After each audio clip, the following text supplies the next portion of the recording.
破刀学台语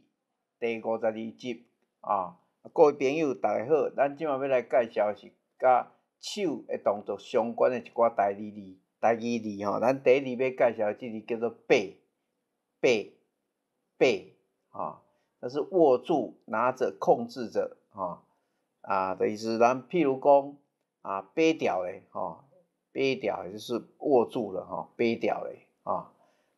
咱下面这里读作吐它是用手掌成举。咱譬如讲吐下海就是用手撑着下巴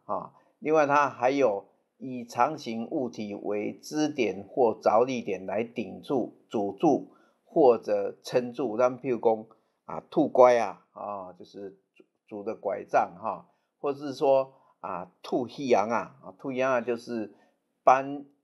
演戏偶的意思另外有一个音读作托，也是一种学龄前儿童的保护教育机构，专门接受委托代为照顾年幼的子女。咱比如讲托儿所就是托儿所的意思咱下面要介绍的这个叫做尿，就是用棒子等器物做挑起、挖取的动作咱譬如讲尿一塞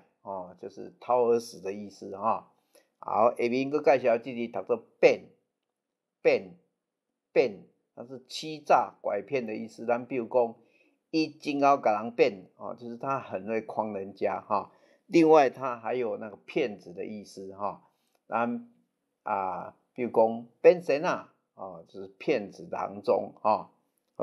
感谢各位的收听